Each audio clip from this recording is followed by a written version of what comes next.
Why are you watching ReZero, Emilia, Lemo, Lamo, Beatrice, Akidona? Come on, we both know it's all of them. You watch Isekai because somewhere deep down, you want a world where your choices matter.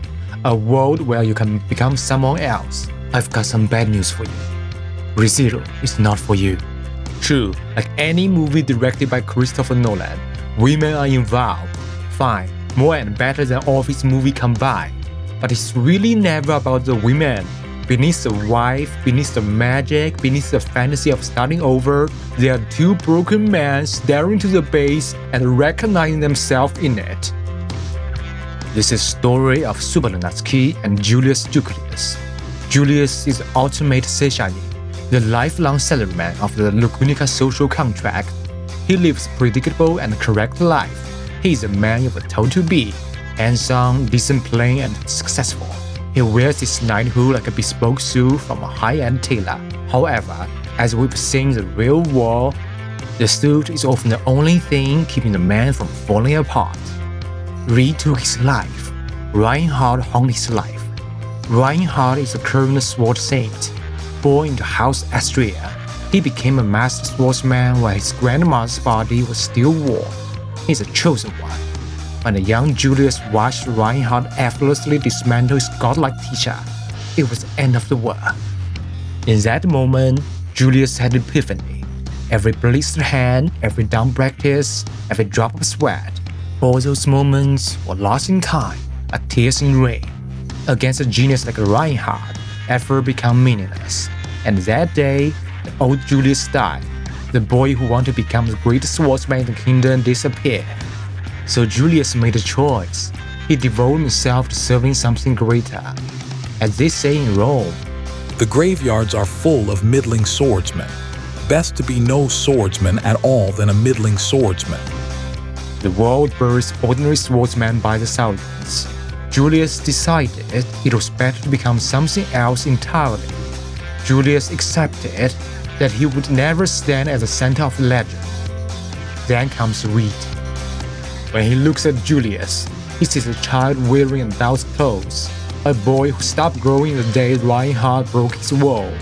By using chopstick to snap Julius' sword, Reid is mocking the very concept of the knight. He's saying, your lifetime of stoic labor, your polished armor, your royalty, it can all be defeated by a man who just wants a snack. Reid is a philosopher. When he looks in the mirror, he sees a stick swinger. He's pure, free, and curious. Julius, by contrast, has given up living for himself. Julius did not return to that room to win. Like Subaru, he returned to the scene of his humiliation. But Subaru returns because he loves Emilia. Julius returns because he no longer knows what to do with himself. He's the finest knight who failed to protect his own lord. A knight saved by the very person he was supposed to shield. And the cruelest part is that Anastasia did not blame him. She looked at him with kindness. She used her final trump card, a magic that consumed her own lifespan, just to save him. He has the best lord in the world, and she deserves the best knight in the world, not a guy like him. It reminds me of the chilling confession from Mad Men. I work in an office. People walk right by me. I know they don't see me. And I go home and I watch my wife and my kids. They don't look up when I sit down. It's like no one cares that I'm gone. I had a dream I was on a shelf in the refrigerator. Someone closes the door and the light goes off, and I know everybody's out there eating. And then they open the door and you see them smiling. And they're happy to see you, but maybe they don't look right at you and maybe they don't pick you. And then the door closes again. The light goes off. That is Julius, not a proud knight, just a man terrified that when the door finally opens, no one will choose him. I don't deserve to be picked. I don't deserve to serve. I don't deserve to live. Julius is a tragedy of a socialized man, and Emilia is a comedy of the unsocialized child. Reid Astrea is a master of human nature. He believes that everyone is a slave to their social programming. He mocks Julius for being a slave to knighthood, and he expects to defeat Emilia by making her a slave to womanhood. One is not born but rather becomes a woman. This becoming is what Reid relies on. He uses sexual harassment as a means to dominate his target. He expects the shame of being touched to make a woman tremble, to make her feel small, to make her lose her edge. And he's right. It was supposed to be so. Everything's different now. All those boys you used to outrun and out-wrestle, that's all done. And they're gonna look at you different, see you different. And then they're gonna look at you like you're less. Like you're somehow weaker today than you were yesterday. But after being treated like you're weaker long enough, you'll start to believe it too. Reid's ultimate weapon is designed to make the victim feel ashamed. It doesn't work. Emilia escaped becoming a woman phase because she was frozen in ice for nearly a century. She never learned what shame is. She's a girl who thought a kiss would make her pregnant. Her ignorance is her armor. To Reid, touching a woman's breast is a checkmate move. To Emilia, it was just a waste of hands. Reid's mistake was assuming that Emilia was a normal woman. I've touched you. You are tainted. As a woman, you are not you anymore. You will never be you again. You touched me. You forgot the game is not over yet. Scared me.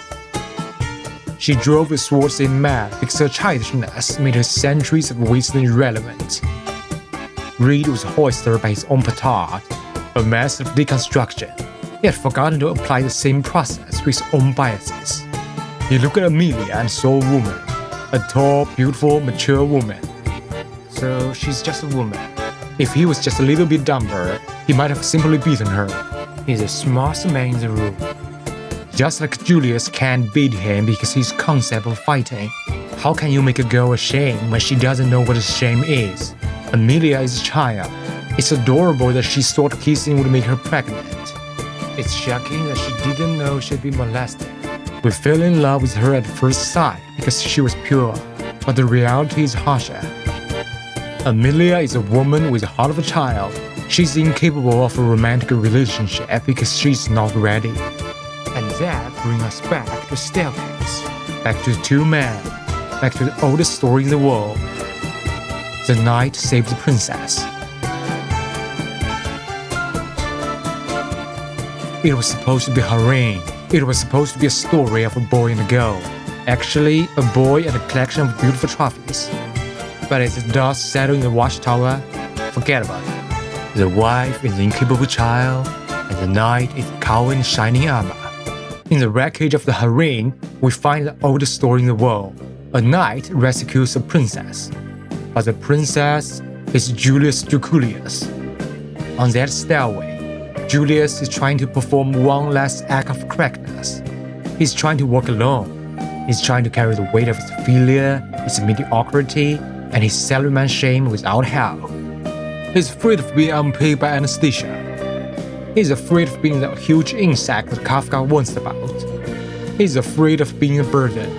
Then comes Subaru Natsuki. Subaru was a NEET. He was one of the infinite idiots society creates just to eat. He's a man who was beaten, marked, and broken by Julius in royal capital. He's a man who has died 1,000 times and realized falling down is an accident and staying down is a choice. He's a man who starts from a zero because one is not born a hero, but becomes one. Subaru doesn't offer Julius pity. Pity is for the weak. Subaru offers recognition. By forcing Julius to lay on his shoulder, he performs a feat of strength that dwarfs even the heaven sword. Subaru performs ultimate power, the strength of accepting yourself as you are. For while I'm weak, then I'm strong.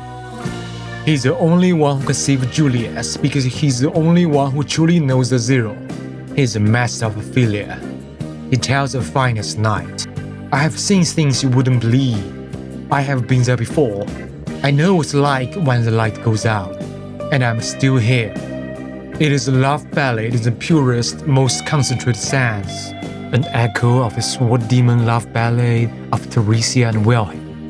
It is Call Me By Your Name. How much sorrow can I take? Blackbird on my shoulder. And what difference does it make when this love is over? Shall I sleep within your bed, river of unhappiness? Hold your hands upon my head till I breathe my last breath. When Subaru looks at Julius, he sees his own past. And when Julius looks at Subaru, he sees the only person who can show him how to live without a mask. Julius is not his title, he's not his castle, he's not his sword. All the things he thought made him aren't really him. He's just a man. In that moment, a pathetic NEET becomes a shining knight, and the finest knight becomes a helpless princess. Until you're happy with who you are, you will never be happy no matter what you have. Subaru makes sense of Julius. He defines him.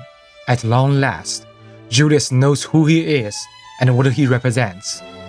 A man free to feel, free to live, free to love, free to lose, free to break away. And finally, a man who can walk down the stairs beside a friend. Subaru saved the princess that day. We just didn't know it was Julius.